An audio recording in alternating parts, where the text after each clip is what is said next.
Assalamualaikum warahmatullahi wabarakatuh. Kita tadi sudah menyimak bersama-sama diskusi-diskusi kita yang luar biasa hangat ya, terkait dengan adanya dana merah ya di kampung halaman kita di Kaur. Nah, dari pembicaraan tadi juga ada tergali ya suatu nama ya, yang pernah ke dana merah tersebut, ya ini Jack Rimbawan.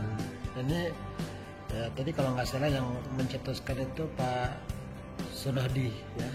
Nah ini kita coba artinya kita sudah mendengar cerita-cerita orang ya terkait dengan dana merah ya, tapi sekarang kita cari betul siapa orangnya yang pernah sampai ke dana merah tersebut, sehingga dapat kita gali bagaimana situasi kondisinya.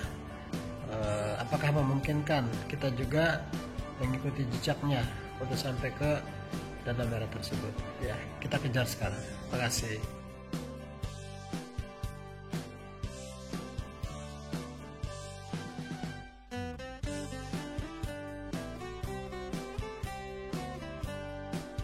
Hari-hari ya saya bekerja di wisata pemandu gunung sama pemandu arung jeram.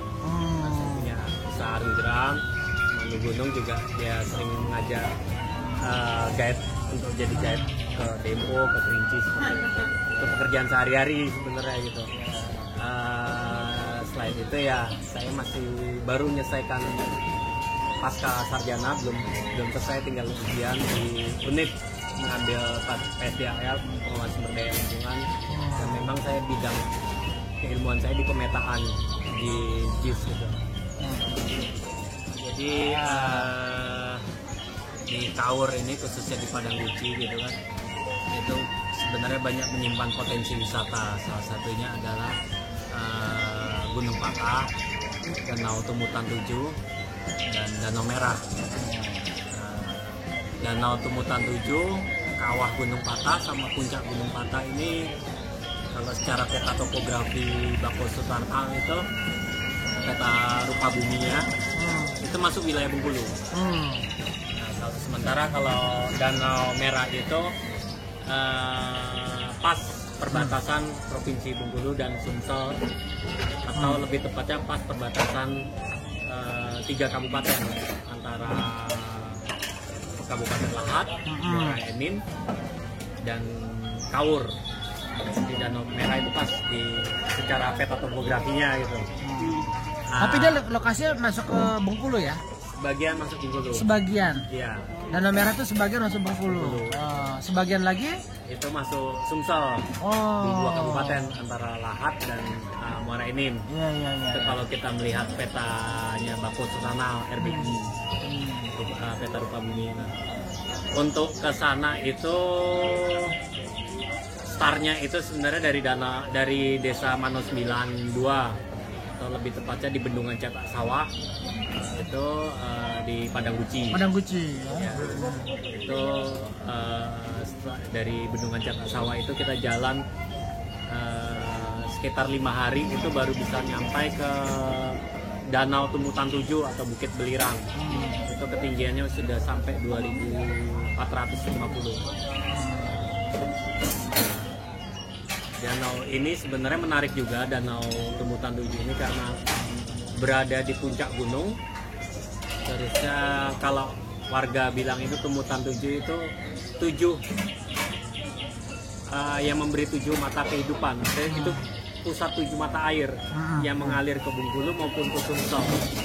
Sungai Padang Guci, Sungai Kedurang, sungai itu sumbernya dari situ. Dari Danau Tumutan 7 itu kurang lebih 1 hari kita bisa ketemu kawah Gunung Patah, dan berjalan lagi 1 hari atau 2 hari dari danau itu yang biasa kita jadi base camp, itu baru ketemu Danau Merah. Danau Merah. Jadi, padahal dari desa di Padang Guci sendiri, Mano 9 sendiri kurang itu lebih 8 hari 7 hari. 8 hari 7 hari untuk sampai ke Danau Merah tadi ya. Di atas Danau Merah itu ada puncak Gunung Patah yang ketinggiannya 2852 mdpl. Gunung ini sebenarnya atapnya Bengkulu. Dibilang atap karena merupakan gunung tertinggi, paling tertinggi di Bengkulu dengan ketinggian 2.800, karena Bukit Kaba sendiri itu cuma 1.900, Bukit Daun itu cuma 2.500, dan memang paling tertinggi 2.800 yang ada di Gunung Patah ini. Jadi perjalanan ke sana emang cukup panjang, kurang lebih 10 sampai 12 hari PP. Dan saya dan kawan-kawan dulunya sebenarnya sudah merintis sejak tahun 2002, masih saya zaman kuliah itu merintis ke sana, cuma nggak nyampai. Terus 2015 iseng-iseng ya, ternyata bisa tembus ketemu kawah. Dan di 2017 itu ada program dari Iger Adventure itu yang produk outdoor, menyelenggarakan ekspedisi 28 gunung untuk peringatan Sumpah Pemuda, dan saya diminta untuk jadi guide.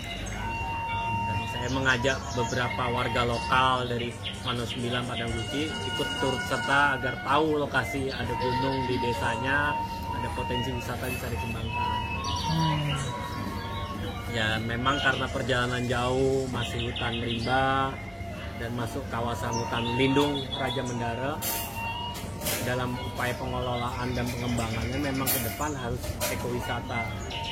Ekowisata artinya tetap memperdulikan lingkungan, aspek budaya gitu. Kalau sampai dibuat jalan tembus atau itu, akan terjadi fragmentasi hutan, terusnya ekosistem hutan, dan yang bisa membahayakan terjadinya konflik antara manusia dan harimau. Harimau ya? Itu merupakan habitat. Harimaunya masih ada sana ya? Masih banyak, karena kalau dibilang ya itulah kuyang bagi orang Bengkulu. Harimau kan dibilang kuyang, orang tua datuk gitu lah. Karena konflik harimau yang terjadi di bulan November 2019 sampai dengan Februari 2020, lokasinya ada di sekitar itu yang terjadi di Sumsel kemarin. Dari Pagar Alam, Lahat itu di tempat Benawa sampai dengan Muara ini, itu pas di kaki Danau Merah itu, pas di kaki Gunung Patah itu. Jadi ya jika emang pengen ke sana ya dan mengembangkan wisata ke sana, memang harus ada pemandu, harus melibatkan warga lokal, dan ya bagaimana wisata tapi juga kelestarian di sana juga terjaga. Ya, terus kok Jack tahu masih ada harimau? Apa memang bagaimana bisa tahunya tuh? Karena pas konflik harimau di Sumsel itu, kami diminta Kementerian Kehutanan melalui BKSDA Bengkulu untuk memasang kamera trap, kamera pemantau harimau selama 3 bulan kami masang gitu. Dari kurang lebih 10 kamera itu banyak ditemukan satwa liar, ya khususnya harimau, beruang, seperti itu. Luar biasa tadi bagaimana Jack Rimbawan ini ternyata juga dipercaya pemerintah untuk memasang kamera trap ya. Artinya memang sudah dikenal kemampuannya untuk masuk hutan, keluar hutan. Nah ini dari cerita tadi ya, dari yang sudah kita dapatkan. Nah ini tentu rencana sebulan kita ini ya perlu kita kaji. Sebenarnya sudah ada rencana ya, ada rencana kita mau ke mana, ke Danau Merah. Danau Merah.